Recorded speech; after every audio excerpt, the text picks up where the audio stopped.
reading words by Annie Dillard.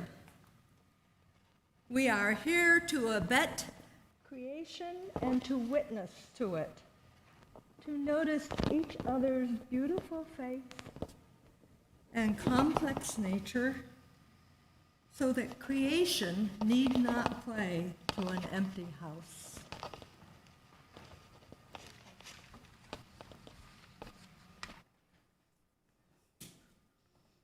She's taller than me.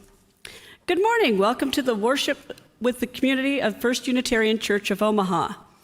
I'm Nellie, and I will be your worship associate today.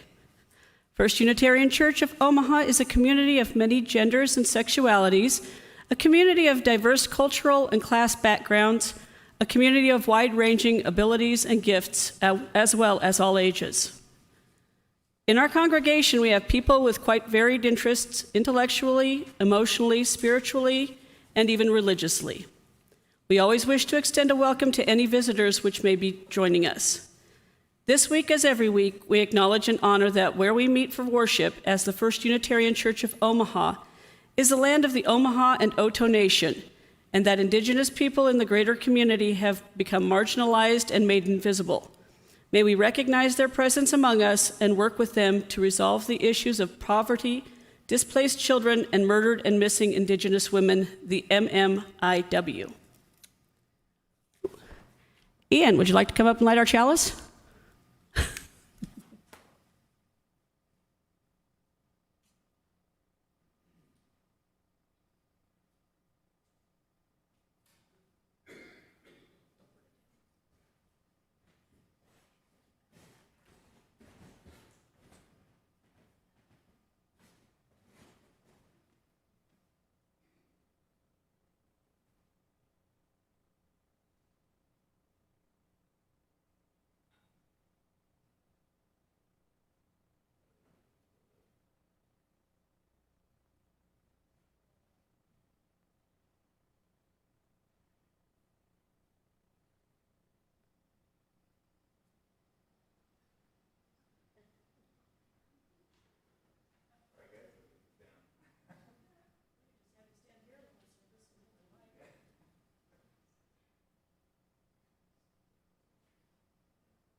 All remember these words. We rekindle a spark from another person. Each of us has cause to think with deep gratitude of those who have lighted the flame within us. Thank you, Albert Schweitzer. Woo, Sarah. All right.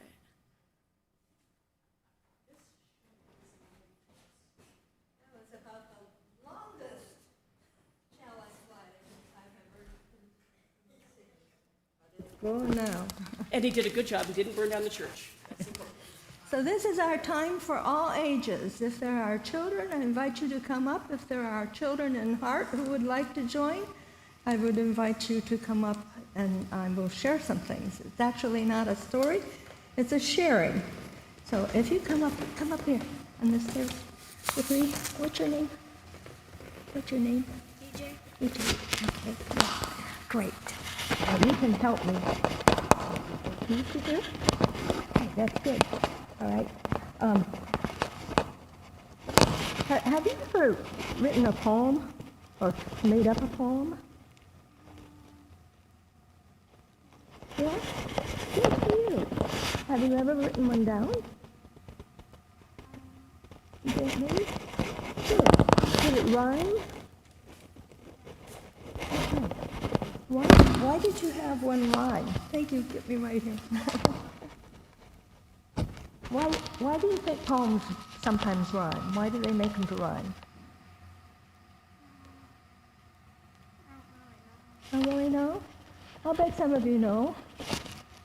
I bet they're easier to remember and sometimes more fun. So that's part of being creative, is finding right ways to do that. I remember the very first poem I ever learned. It was a prayer, and my mother, every night when I went to bed, my mother would say it to me or with me until I learned it. Now I lay me down to sleep, pray the Lord my soul to keep. And I spent the rest of my lifetime trying to figure out exactly what that meant. So that was all right. Anyway, I have some things to show you and the rest of the congregation that I think are all creative ways, and I've had something to do with them. So this is the first one. I have 3 things to show you. This is the first one, and they're all fun and creative. This is the story cover for a book that my youngest daughter and I put together for my mother, who was at the time living here in Omaha. She lived here for the last 3 years of her life, and she was let's click on that. Let's click on this. Does that work? Okay. That's the same as this cover right here. And she was old and living in a kind of a home for older people. And I saw her almost every day, and almost every day she would say, "My nose is runny. I don't know what's wrong with my nose. If my nose is just runny. When you get old, your nose runs." She went on a little bit like that all the time. And so my daughter and I put this book together that says Body Supply. It's a catalog, actually.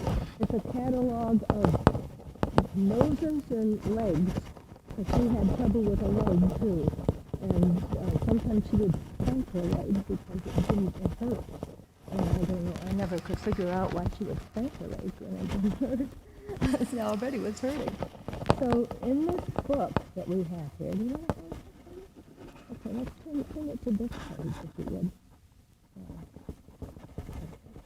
Turn it all the way over. You can just jump right through here. And then you can look at it as much as you want. And can you read it? A covered nose.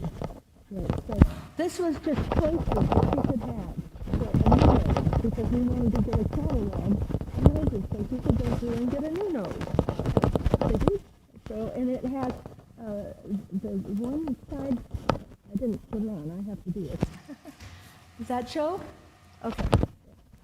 So the one side shows a covered nose, all covered up, and it has some pluses.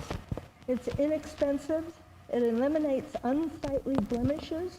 There's no need for Kleenex, just blow anytime. And it has some negative things to it, too. It has less sense of smell and it's difficult to wash regularly, needs to be replaced. So, okay. And it costs $210.43. And on the other side of this page, there's a wet nose. And it has the plus, it's cool and it never dries out. And it has a negative, it's shiny tendency to get cold and to drip excessively. And it's $500 for that wet nose. You want to turn to this one? Okay. All right. This nose is a stone nose. Got to remember to click it. Did it come up? The stone nose with the angel stone? No? Try again. Is it there yet? I can't see. Take a little bit of challenge here to click the right spot. You probably can't see the writing. I'll read it to you. Is it up yet? There it is. Okay. Yeah. It has a lot of pluses and negatives. It's resistant to damage or to injury. It's nice as an accessory for angel statues. It's cancer-free. It's fireproof. But it's also inflexible, rigid, makes people hard-nosed, cold to touch, and you can't smell, which is, of course, a bad thing for a nose. And then the other one that's on that picture is the haughty nose. It enhances self-image. It works on any age face. It gets along with elite people. But some of the negatives for that one is it diminishes the pool of friends, and it's difficult to see beyond that haughty nose, and it turns off children. So it only costs $100, and the stone one costs $714. So those were some of the choices, and then I think I had some choices that they were legs for different kinds of legs. You can look at that if you want. You can just look at it any way you want. Maybe hold it for me.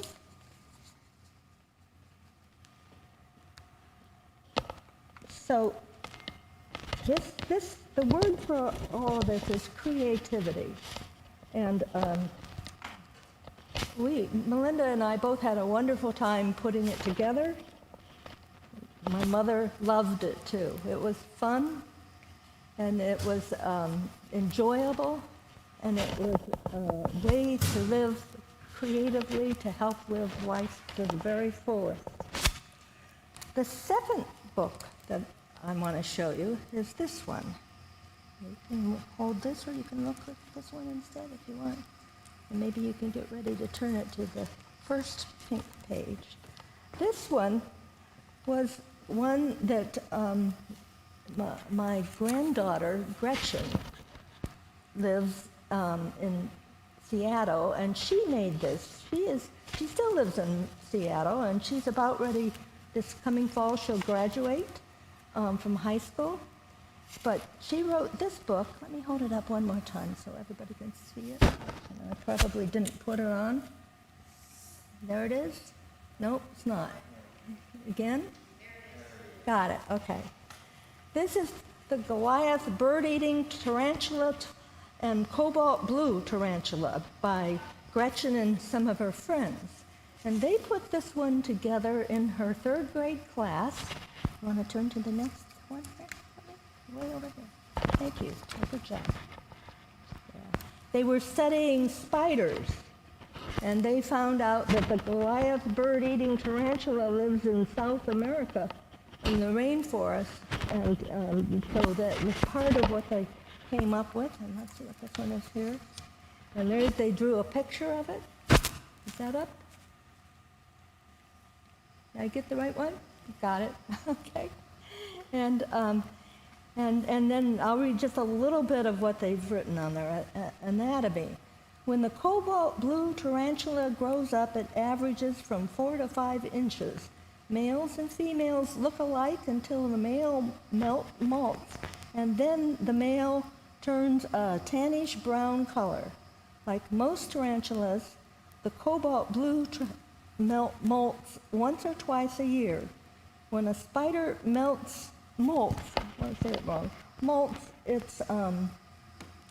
it's basically just returning its exoskeleton.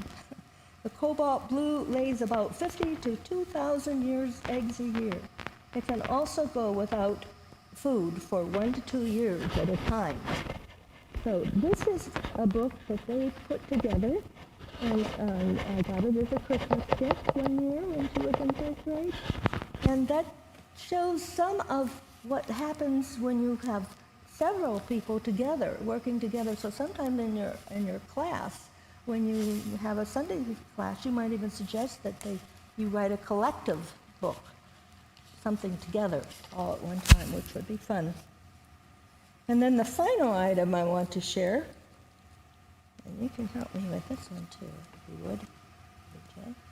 Okay. If you'll hold that part, you can hold it. You can read it if you want. I'll do it. Let's see. This is an autograph book. I'm sure everybody here knows what it is. Have you seen one of these before, an autograph book? No. That's something that used to be an autograph book, and now it's kind of gone for the kids. But once upon a time, when kids graduated from high school, they filled out things for each other, little messages in an autograph book. This one was my grandmother's, and it was written, most of these were written in 1902, and they are actually kind of falling apart, and some of the writing, this one I put up on the wall, I'm going to show this, and the writing is very, very old and fading. Thank you. But I'm going to read a few of them because they're poems and they rhyme, and they're filled with something that we all ought to do for each other. That's kindness. Okay, this is Dear Maud. Maud was my grandmother's name. May your life be as happy and free from care as the flowers of the garden and the birds of the air. There's another one.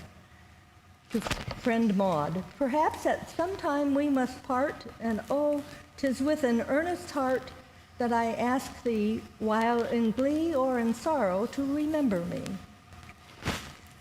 And this one is the one that was framed here, that's losing its power of written.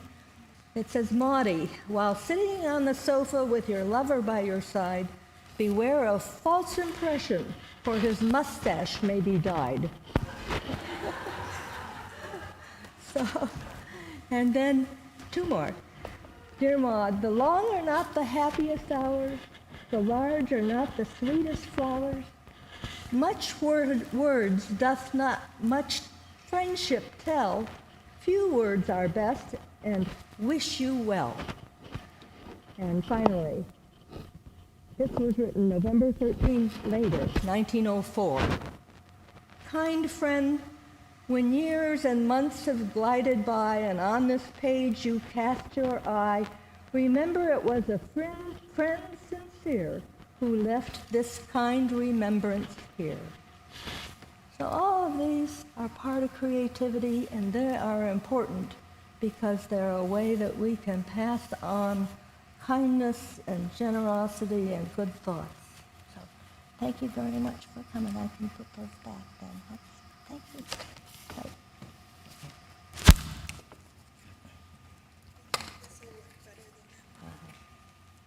I don't need now. Okay. Thank you. All right. Now here's the challenge to get out.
Good morning, everybody. I'm glad to see your all smiley faces this morning.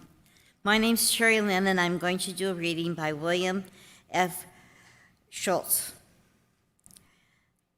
This is the mission of our faith, to teach the fragile art of hospitality, to revere both the critical mind and the generous heart, to prove that diversity need not mean decisiveness, and to witness to all that we must must hold the whole world in our hands. Thank you.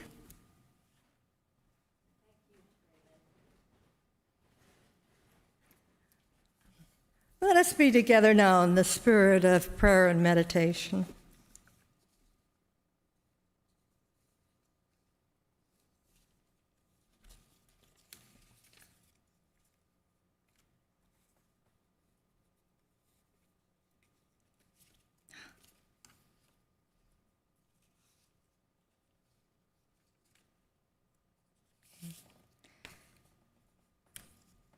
Well,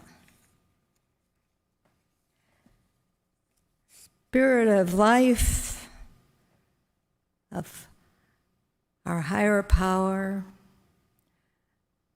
spirit of community that holds us all together, we ask now for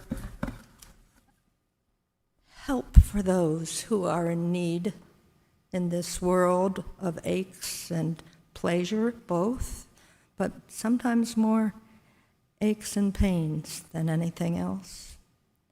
The world needs help. And so do some of our friends who are having trouble. And we'd like to just be quiet and think of them for a moment. And think, if you wish, say out loud or say to yourself the names of those in this community and beyond who you are wishing to have assistance at this time in their lives and ours. Let's be silent together.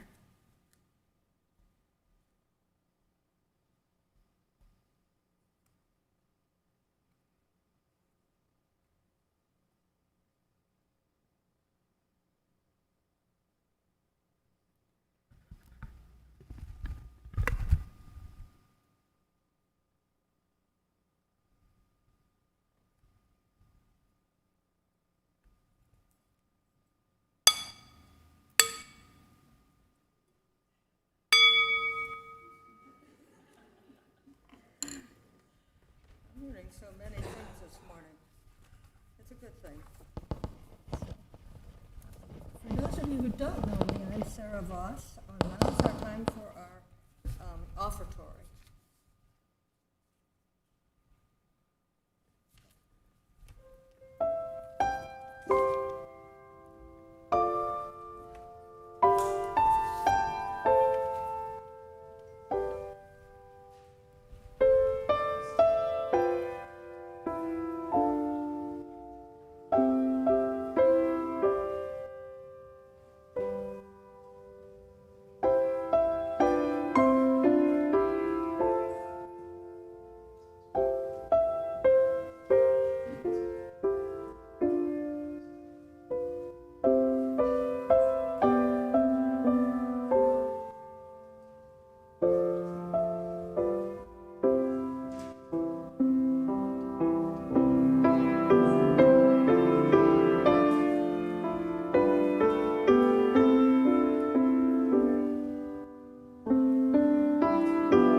All right, now we have our time for our joys and concerns. Sure, I can take those and read those. Maybe. Okay. A reminder to all women, non-binary people with a uterus and trans men. You are not alone. Stand strong, fight for what's right, and if you can, and vote. And that was from Kai and Tia. Oh, okay. And another one from Kai and Tia. Our son Zachary has undergone testing and has been diagnosed with autism in addition to his Down syndrome. We're happy to have the resources available to help him through life. Okay, and from Lynn and Tommy Thompson, our good friend passed away last weekend. Please send up good thoughts for her family and friends. And for me, I want to say thank you to everybody that sent positive energy and prayers and cards to a couple of very good friends, Ian and Terry Lynn, who both lost close family members this past week. You got some stuff, Colin?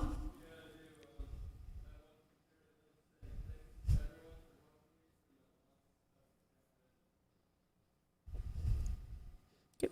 Is there anything else coming in on? All right. Thank you. Sarah. Everybody, Sarah Voss. You're a round of applause. She's doing good. We love you, Sarah. Yeah, thank you.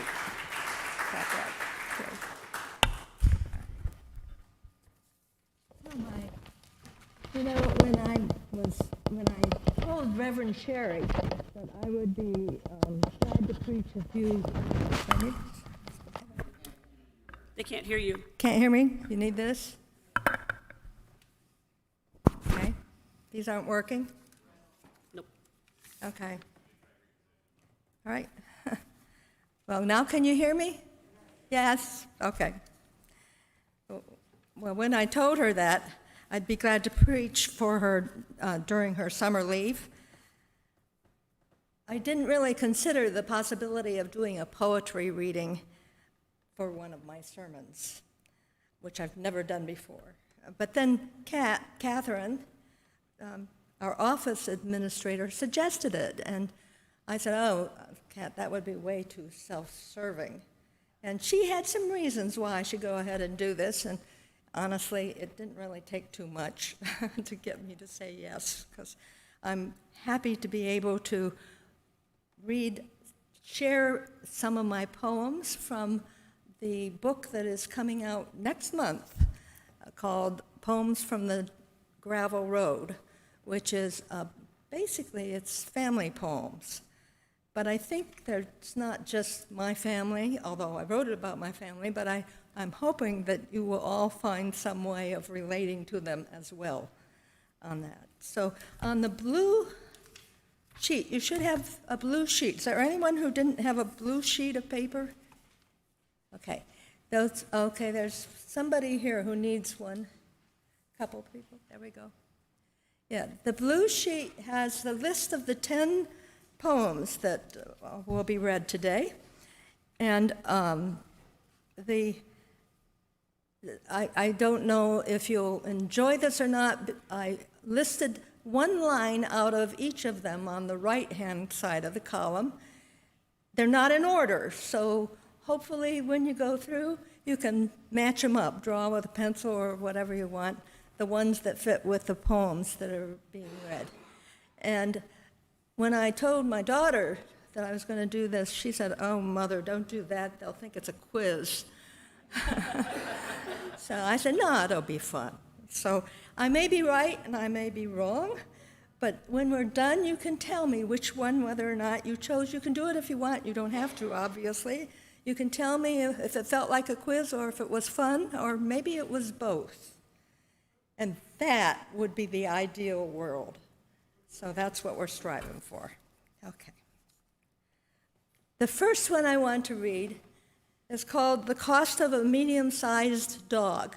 And I chose this one for the first because one of the reviewers of my book, who will have a cover little blurb, said, Elizabeth Evans, she used to live in Omaha, but has been in Arizona for a long time. She said that this poem was one of her favorites of all the ones that I had read, or she had read. And so I thought, well, that would be a good one. She called it a smart, large poem. And what a wonder, she said, that we come at it with that surprise of a title. Always fun when we finish a poem and look at the title and go, oh, and that's where it started. That's cool. So, the cost of a medium-sized dog for its lifetime, $6,400, according to a sign posted in the bathroom stall at the Science Museum in the city near the town where my grandparents rest high on a steep, grassy hill, their graves upright in a cemetery of fine stones. My great-uncle Irving, dead before my birth, lies next to his wife, Bertha, whom I might have met but didn't. Great-uncle Art, the youngest, never married, always strange, is buried right of Granddad, 2 over from Grandma. I remember Uncle Art, his octagonal house, the kitchen sink, cupboards all lowered to accommodate his ailing mother. Granddad's mother, who raised all 6 children alone on the farm after her husband deserted or something.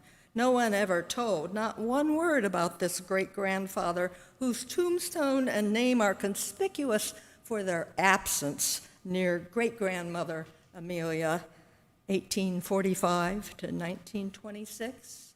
All facts I didn't know yesterday, like the cost of my tears as I stood before the family plot, seeing once again Grandma, Granddad, Uncle Art, who left it all to his church, our whole family at the dining table by the yellow kitchen in the house Granddad built years ago, long before that red brick insurance agency rose in its place. At the Science Center, my husband and I watch a film about the great carnival of life of coral reefs, the exact words, how global warming is causing them all to die. A second film about bugs ends when the praying mantis eats a butterfly. On another sign, I learn how a dying person loses sight, taste, smell, touch, hearing, in that order, and how an ordinary pencil contains enough lead to draw a line 35 miles long or to write 50,000 words. The next poem takes us back in time to my childhood. I remember how folks back then wore their Sunday best to church. Dresses, hats, white gloves for the ladies, and suit and tie, brushed hat, polished shoes for the men. It's different these days.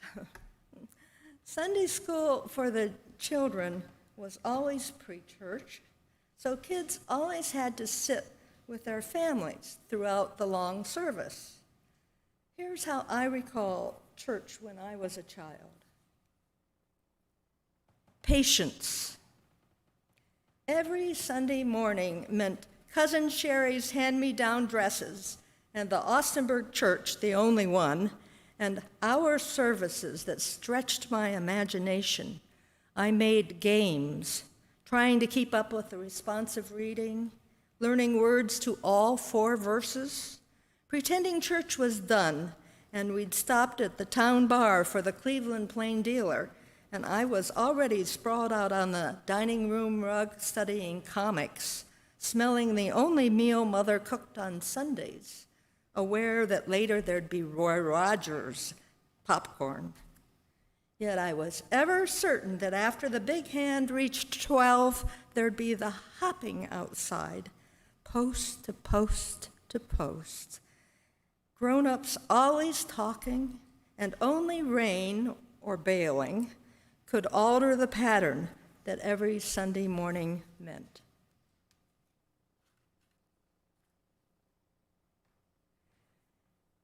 By the time I was in my 30s, I had left the church of my youth, disenchanted with the hypocrisy of church life, or so I thought. The things kind of fell apart for our family, and I spent some hard time just trying to stay sane. I think a lot of us go through something similar like that, at least once maybe in our lives. Times when everything changes, So here is a poem that captures some of the spiritual part of that experience for me. The church, the stone, and the grass widow. Recently, I've tried a Congregational, a Presbyterian, one Fundamentalist, a few high masses. Twice, a priest presented me a thin white wafer and a sip of red juice. I surprised myself by crying. My latest church is small and struggling, but the minister, newly ordained, newly divorced, newly installed, is friendly, and the congregation needs members, maybe even me. Recently, I've tried astrology, graphology, energetics, tarot, and a psychic shrink. The psychic saw a puppy dog in my future, neglected to tell me it would get hit by a car, cost $400 at the vet's. The energy healer said I'd been programmed 6 centuries back for a miserable life, but it was okay now because I could be reprogrammed. The card reader saw the fool in my immediate future. My handwriting revealed clear signs of family strife dating back to my childhood. The astrologer said he was a romantic at heart, but even he could offer no hope, absolutely not one chance for my marriage to work. It was all right there in my chart. Recently, I have tried a new job, lover, furniture arrangement after my husband moved out, 3 new shrinks, and a hairdo. The hairdo and the lover helped most. The hairdo because it made me feel attractive, and the lover because he gave me a stone, which he called wisdom, and which he said would guide and protect me and be my friend forever and ever, amen. Rock of ages, I put it on a chain, wear it around my neck like a sure sign of resurrection.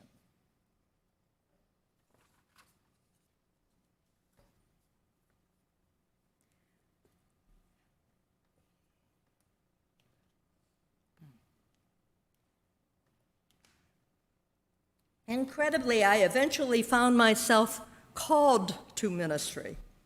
Many people advised me and aided me in this journey, but I cherish most the help of my family.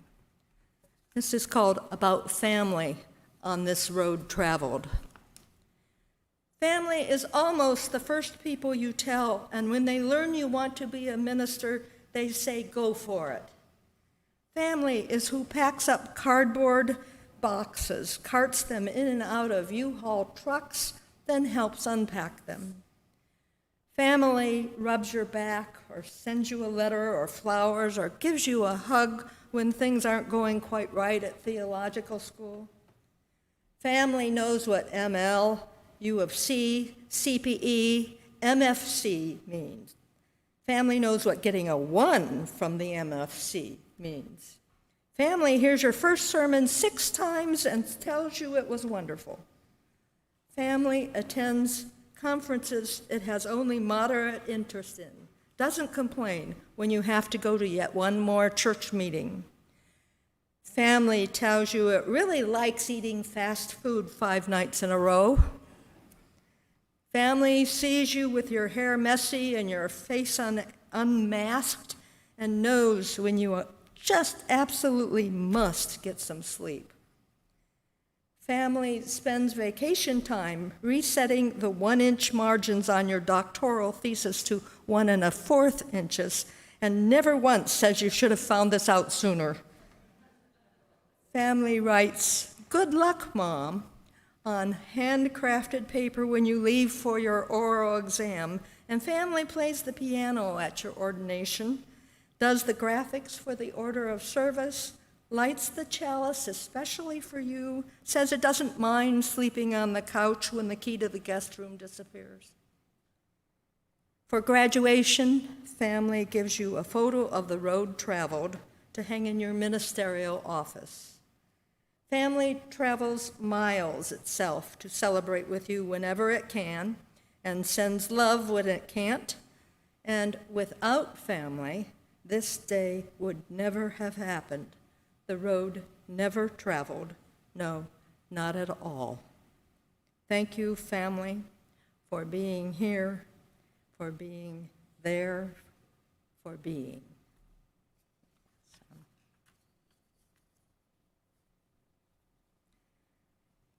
This next poem was inspired by Spirit of Light, which is our hymn number 123 in our gray hymnal. My oldest daughter was married in the Catholic Church about 30 years ago, and the priest was quite clearly not particularly impressed that her mother was a Unitarian Universalist minister. I ended up writing this next poem and then sharing it during the wedding ceremony as a reading. It was kind of my way to sneak some UU-ism into the service. Blessings from the bride's mother. 3 may your blessings be. First, roots to hold you close, to love and nourish you, to anchor you on dangerous cliffs, to center you through pain and disappointment, to support your every effort, to remind you who you are.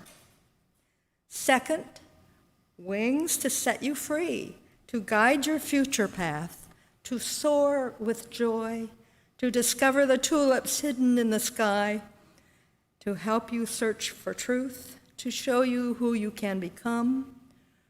Roots, wings. Roots and wings together. And third, faith to accept such contradictions. Faith, for then your individual lives will each radiate hope, and your wedded life will be rich with mystery and peace.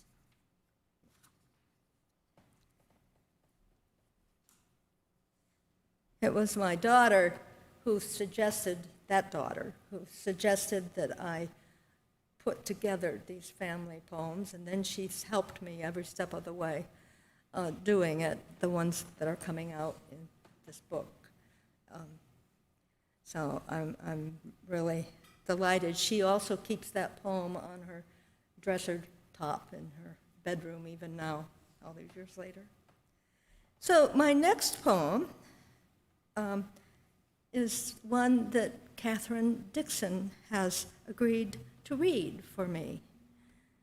Think of it as a sermon within a sermon. Somehow it feels very right for Cat to share this poem.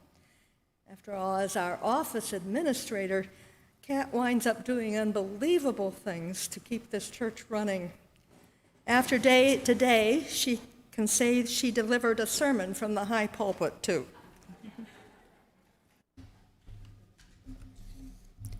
My mixed-up sermon, short but no jokes. It's the ill among us who need us, the needy among us who challenge us, the challengers among us who surprise us, the surprisers among us who hearten us, the heartened among us who lead us, the leaders among us who follow. The will of the ill, the pull of the needy, the demand of the challengers, the aspiration of the surprisers, the hope of the heartened.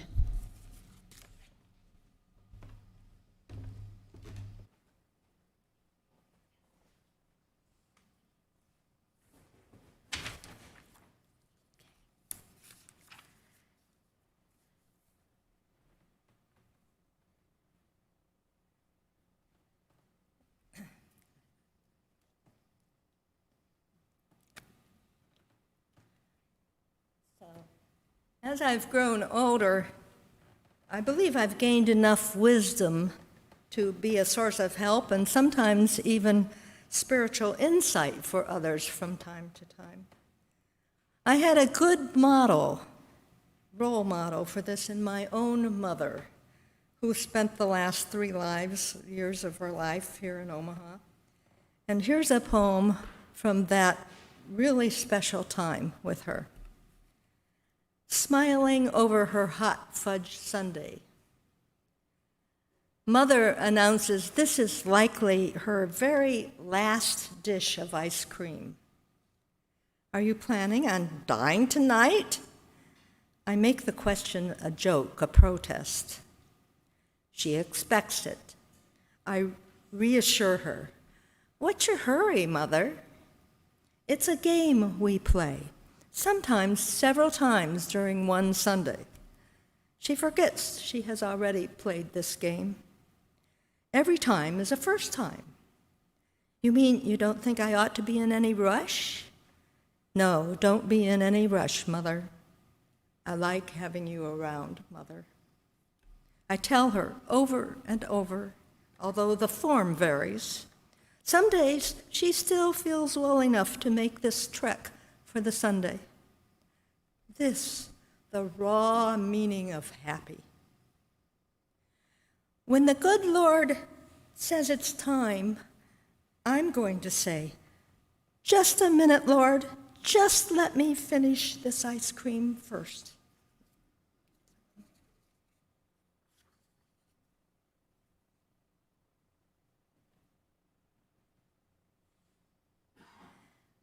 Here is a short poem exploring some of the sage, some of the wisdom I think that we gain as we age.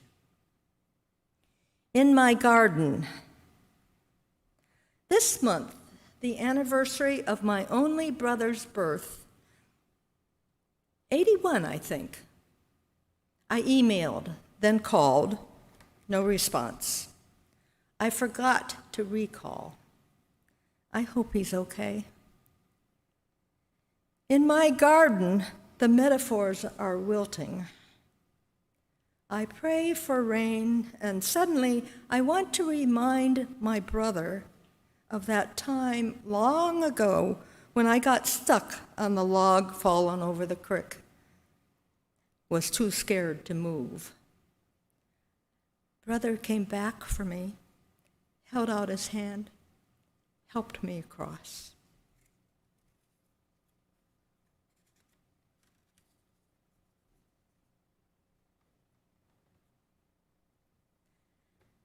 The first part of my book, The Poems from the Gravel Road, centers on grandmothering. This is a poem I cherish about time I spent with my oldest biological grandchild. After seeing pricey works of art in the local gallery, my 9-year-old granddaughter and I make our own.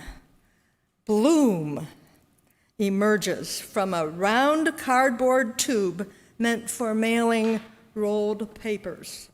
We coil ropes, wires, and yarn around it, then cover the upper third with rags torn from flowered fabric found in the sewing drawer. An antique oriental mirror fits the lid perfectly. It reflects a circular perversion of an ancient Chinese curse. May your life bloom in interesting ways. Half done, a similar effort begins months later after she leaves. I spray a junked umbrella stand black, wrap it to the middle with rope recycled from a previous existence as the edge of a border high on my library wall. Such patience it took to braid 160 linear feet of yellow, red, purple, brown yarn. Then, when repainting the walls, I yanked it off. How it lay for days, coiled like a noose waiting. I'd have tossed it away, but I've learned to favor creation over waste, to always opt for the second life.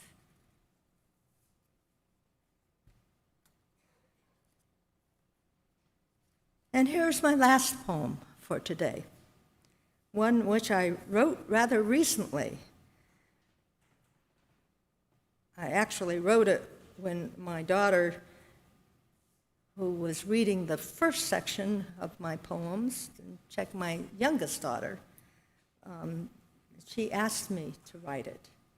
So I was kind of on the spot. I got to come up with a poem to include in this that's going to work. Well, here's what the poem was. Hard decisions.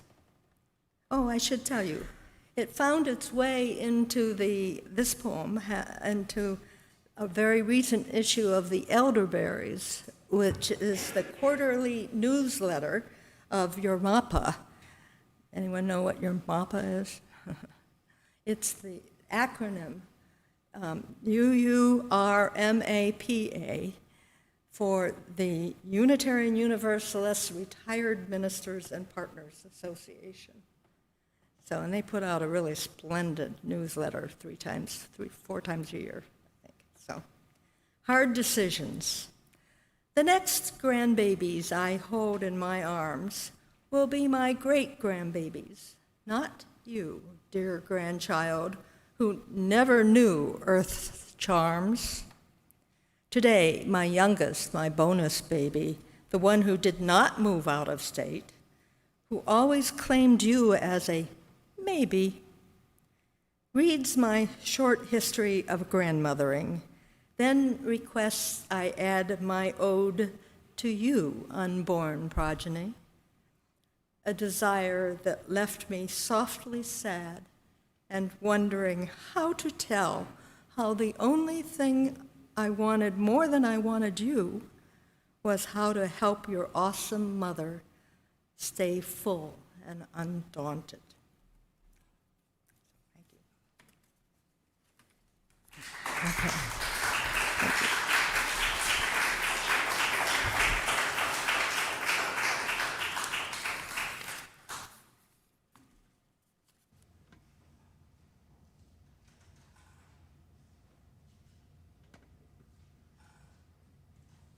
Can't find my paper.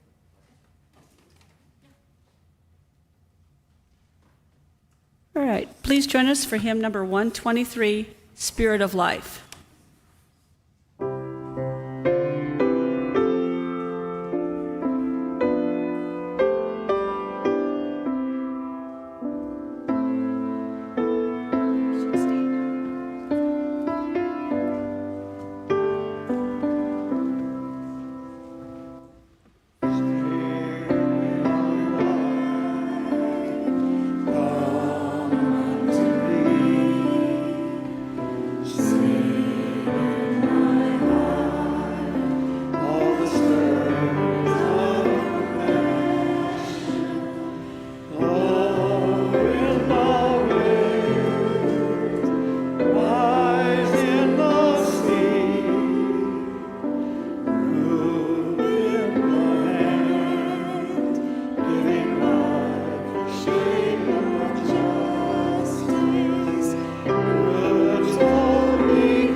Okay, just got a couple of announcements. So we've got the preferred pronoun stickers. I think I have one here. To put on our name tags, they're out in the foyer. They'll be out there on Sundays. Pride Parade is going to be July 16th at 10 a.m. in the Old Market. Contact Tila. She's raising her hand. Hi, Tila. If you wish to join us, please sign up. We need to have lots of people to come and join and have fun and show our support. Off-site community night, Saturday, July 2nd at Gilbert Pool. I think this is a part of a community service for one of the Cub Scouts to earn a badge or something. So anyway, that's 7 o'clock, Saturday the 2nd. So join us. Have fun. Okay. I don't know where the paperwork is.